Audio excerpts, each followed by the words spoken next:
जीवन की दिशाधारा और उसका सार्थक सुनियोजन। लेखक ब्रह्मवर्चस। ईश्वर प्रदत्त संपदा को कौड़ी के मोल न गंवाएं। कौशल, मनोयोग और श्रम का अमुक गति से अमुक समय तक उपयोग करने की विद्या ही समयानुसार संपदा बनकर सामने आती है।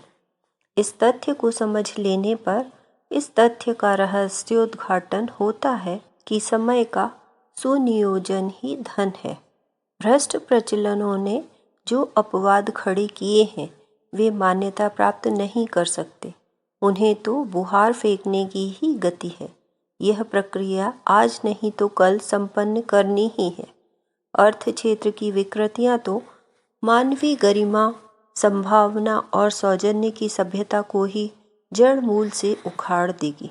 इसलिए जहाँ उस परिमार्जन की तैयारी करनी चाहिए वहाँ उसके संबंध में कम से कम अपने चिंतन और निर्धारण में समय रहते सुधार परिवर्तन कर लेना चाहिए।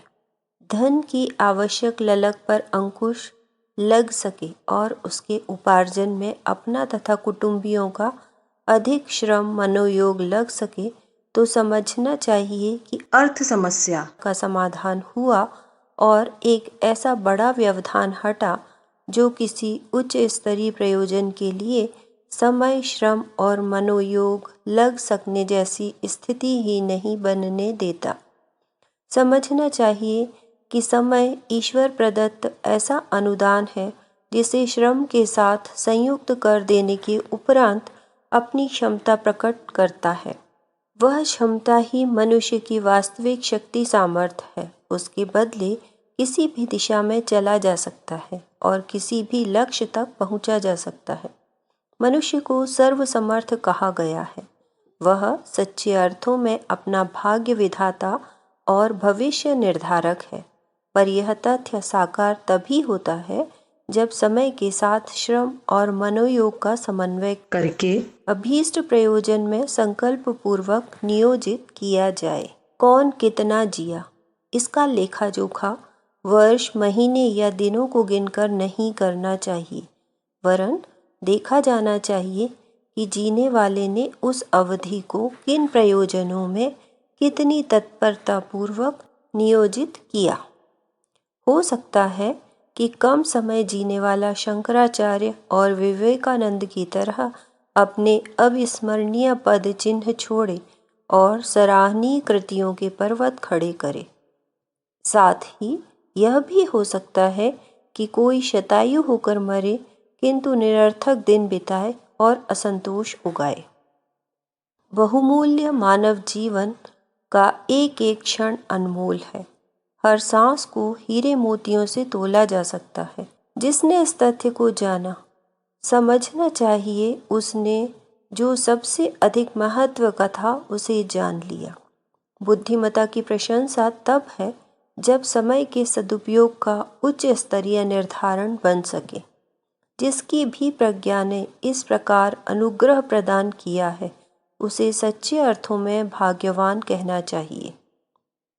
अन्यथा लोग ऐसे ही नर वानरों की तरह जीते और ज्यों त्यों करे दिन गुजारते हैं। ईश्वर प्रदत्त समय संपदाओं को कौड़ी मोल गवा देने वाले तीन भूल करते हैं।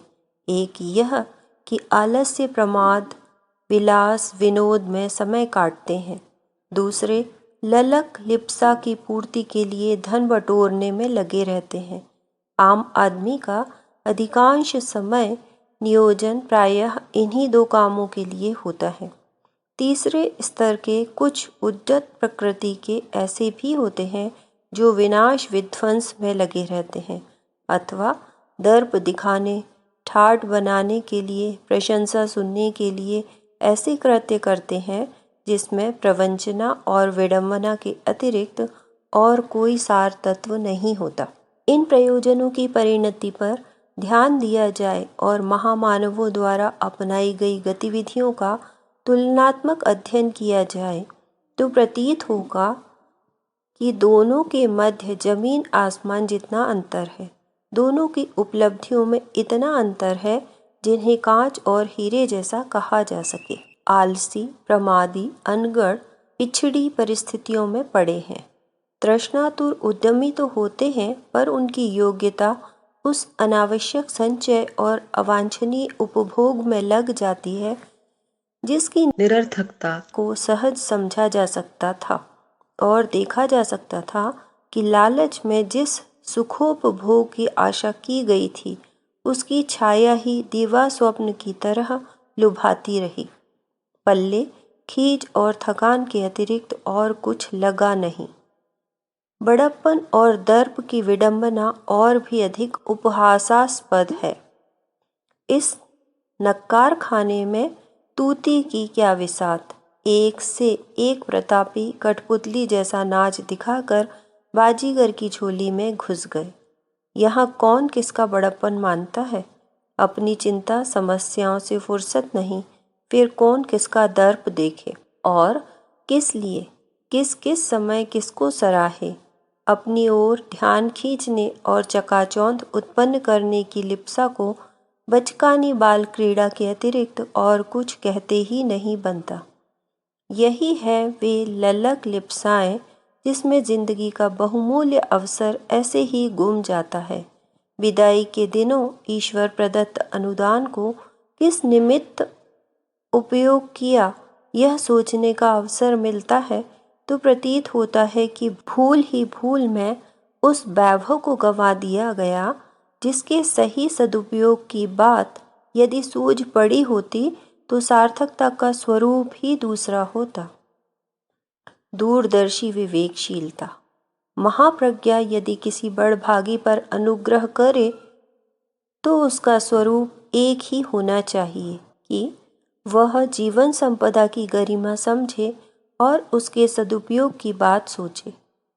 इस चिंतन से एक ही निष्कर्ष उभर कर ऊपर आता है कि समय को प्रत्यक्ष सौभाग्य माना जाए और इसके उपयोग का जो सर्वश्रेष्ठ निर्धारण संभव हो उसे कर गुजरने का साहस अपनाया जाए। महामानवों के पराक्रम का उपयोग दो प्रयोजनों के निमित्त होता रहा है। एक में उन्होंने अपनी क्षमता एवं वरिष्ठता का अभिवर्धन किया है और दूसरे में उन्होंने विश्व वसुधा के साथ जुड़े हुए उत्तरदायित्वों को संकल्पपूर्वक निभाया है। इन्हीं दो कार्यों को आत्मकल्याण और विश्व कल्याण के नाम से जाना जाता है। कोई चाहे तो उसे आत्मा और परमात्मा को प्रसन्नता उपलब्ध कराने वाली साधना भी कह सकता है। उनमें से एक स्वार्थ है और दूसरा परमार्थ। इसके समन्वय से ही मनुष्य जन्म सार्थक और कृतकृत्य होता है। आत्मकल्याण का तात्पर्य है व्यक्तित्व का निखार, परिष्कार। इसके लिए आंतरिक संघर्ष करना पड़ता है और गुण, कर्म, स्वभाव की वरिष्ठता संपादित करने वाले निर्धारणों का जीवनचर्या में समावेश करना पड़ता है। संचित कुसंस्कारों का एक पहाड़ हर किसी के सामने है। प्रचलन, वातावरण, स्वजन और आदतों का एक ऐसा जाल जंजाल है जिसके रहते न कुछ उच्च स्तरीय सोचते बनता है और न करते धरते। इससे बाहर निकल सकना परम पुरुषार्थ है। जीवन से संबंधित समस्याओं का स्वरूप सही अर्थों में समझ सकना आत्मबोध है। इसी को सत्य या ईश्वर की प्राप्ति कहते हैं। आत्म साक्षात्कार भी यही है। इस स्थिति तक पहुँचने के लिए वर्तमान चिंतन प्रवाह को एक प्रकार से उलटना ही पड़ता है। इसके लिए स्वाध्याय, सत्संग, चिंतन मनन जैसी उच्च स्तरीय पुरुषार्थों में मन को बलपूर्वक नियोजित करना पड़ता है। साधना, उपासना भी इसी एक प्रयोजन के लिए की जाती है। यह आध्यात्म क्षेत्र का मानसिक पराक्रम हुआ। इसके लिए समय भी लगाना पड़ता है और श्रम भी करना पड़ता है। चिंतन और आचरण के समन्वय से ही व्यक्तित्व बनता है। स्वभाव संस्कार इसी प्रक्रिया को अपनाने से विनिर्मित होते हैं। इसके लिए अपनी कार्य पद्धति इस प्रकार की निर्धारित करनी होती है जिसमें आदर्शवादी गतिविधियों में संलग्न रहना पड़े, साथ ही निर्वाह का उपक्रम भी बनता रहे। क्षमता संवर्धन भी इसी प्रक्रिया का एक अंग है। शारीरिक और मानसिक योग्यताएं जितनी बढ़ती हैं, उसी अनुपात के कुछ अधिक महत्वपूर्ण कार्य बन पड़ते हैं। इस दृष्टि से आत्मनिर्माण के लिए परिस्थितियों के अनुरूप ऐसी विधि व्यवस्था बनानी पड़ती है जिसमें उत्कृष्ट चिंतन और आदर्श कृतत्व के लिए उपयुक्त अवसर नियमित रूप से मिलता रहे। ईश्वर ने जिस आकांक्षा से इतनी बड़ी धरोहर सौंपी है, उसका निर्वाह भी परमार्थ प्रयोजनों के सहारे ही सधता है। उज्ज्वल भविष्य के निर्माण में दान पुण्य ही काम आता है। इन्हीं की परिणति सुयोग सौभाग्य के रूप में सामने आती है। इसी प्रकार सीमित स्व को असीम ब्रह्म के साथ जुड़ने की परम सिद्धि विराट के साधन से ही संभव होती है। वसुधैव कुटुंबकम और आत्मवत् सर्वभूतेषु की दो कसौटियों पर खरा सिद्ध होने के लिए मनुष्य को परमार्थ परायण बनना पड़ता है। गुण, कर्म, स्वभाव में उत्कृष्टता का अनुपात बढ़ाते चलने के लिए सेवा धर्म अपनाने की अनिवार्य आवश्यकता पड़ती है। ऐसे ऐसे अनेक कारण हैं जो जीवन क्रम में आत्मोत्कर्ष की तरह लोक मंगल का समुचित समावेश करने के लिए बाधित करते हैं। उपरोक्त दोनों ही उच्च स्तरीय प्रयोजनों की पूर्ति के लिए मात्र सोचते या पढ़ते सुनते रहने से ही काम नहीं चलता। भजन भाव से भी उसकी आंशिक पूर्ति ही होती है। समग्रता तब मिलती है जब उन्हें दिनचर्या में सम्मिलित किया जाए और विधि व्यवस्था ऐसी बनाई जाए जिसमें निर्वाह प्रयोजनों के साथ साथ इन महान निर्धारणों का भी सुयोग बनता रहे। स्पष्ट है कि इसके लिए समय और श्रम लगाना पड़ेगा। व्यक्ति और समाज की, आत्मा और परमात्मा की मध्यवर्ती कड़ी परिवार है। यह जब छोटा रहता है तो उसे कुटुंब कहते हैं और जब बढ़ता है तब विश्व परिवार के रूप में सुविस्तृत बनकर सामने आता है। परिवार की वह प्रयोगशाला, पाठशाला एवं कर्मशाला है जिसमें पौरुष को प्रकट करने और अभ्यासों को परिपक्व करने का अवसर मिलता है। अस्तु उत्कृष्टता की साधना के निमित्त ऐसी गतिविधियों का निर्माण करना पड़ता है जिनमें समय के साथ श्रम और मनोयोग का समन्वय सद्वृत्तियों के संवर्धन में लगा हो। इसके लिए निजी जीवनचर्या में एक समन्वित कार्य पद्धति का निर्धारण करना पड़ता है। इस प्रक्रिया को कौन किस प्रकार संपन्न करे, यह व्यक्ति विशेष की मनः स्थिति एवं परिस्थिति के साथ तालमेल बिठाकर ही एक सुनियोजित कार्यक्रम बन सकता है। जीवन साधना का तात्पर्य ही यह है कि दिशाधारा रीति नीति में उत्कृष्टता का समावेश करना और ऐसी दिनचर्या बनाना जिसमें उपरोक्त तथ्यों का समुचित समन्वय हो सके। इसमें व्यक्तिगत दुर्बलताओं और अस्त व्यस्तता को हटाने और उसके स्थान पर प्रगतिशील विधि व्यवस्था अपनाने की आवश्यकता पड़ती है।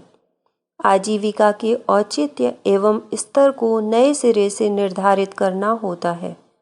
परिवार में जो परंपरा चल रही है उसके ढर्रे में आवश्यक परिवर्तन करने होते हैं। साथ ही लोक साधना के लिए नए सिरे से अधिक समय लगाने की गुंजाइश निकालनी होती है।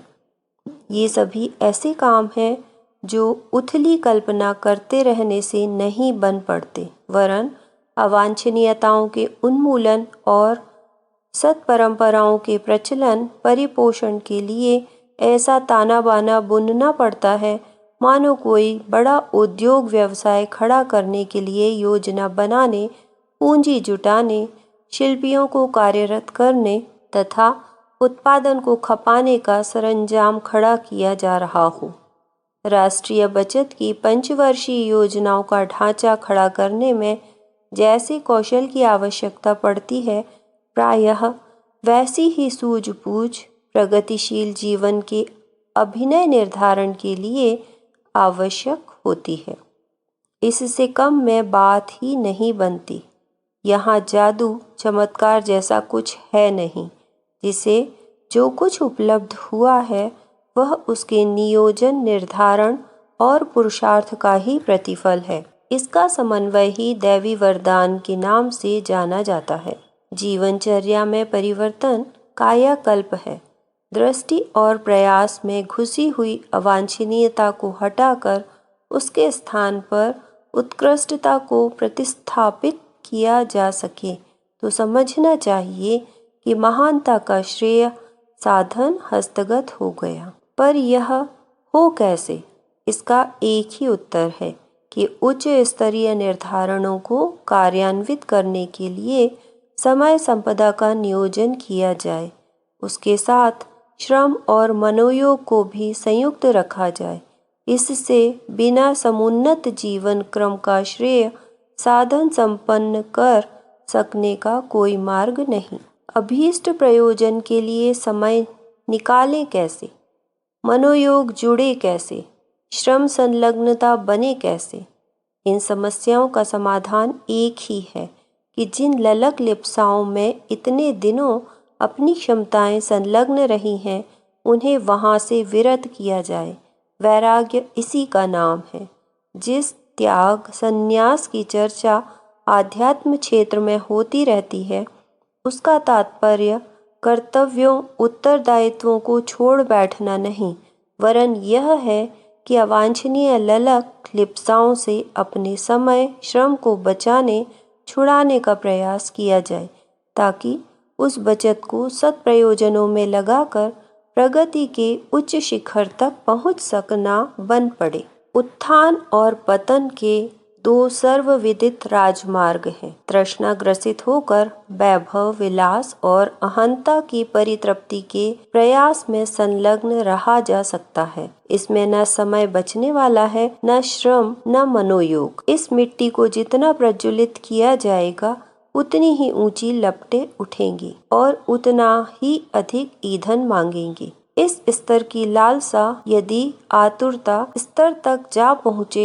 तो फिर उसका समाधान दो ही उपायों से सूझता है, जिसमें एक है आत्महत्या, दूसरा है ब्रह्म हत्या। आत्महत्या का तात्पर्य है अपने स्तर और व्यक्तित्व को गिराकर हे परिस्थितियों में प्रवेश करना और उनके साथ जुड़ी हुई नरक यंत्रणाओं को निरंतर सहन करना। दूसरा मार्ग इससे भिन्न है। उसमें लिप्साओं पर नियंत्रण रखना और संयम साधना होता है। निर्वाह को सादा, सरल और सौम्य बनाना होता है ताकि सीमित समय, श्रम और उसकी पूर्ति हो सके और बची हुई क्षमता उच्च स्तरीय प्रयोजनों में लग सके। क्षमता का तात्पर्य है ईश्वर प्रदत्त समय संपदा का उच्च स्तरीय उद्देश्यों के लिए नियोजन। इसी आधार पर क्षमता बढ़ती है और महत्वपूर्ण उद्देश्यों की पूर्ति में समर्थ होती है। दुष्प्रयोजनों में समय और श्रम लगा रहे तो उसे क्षमता की सार्थकता नहीं, दुर्गति एवं विकृति ही कहा जाएगा।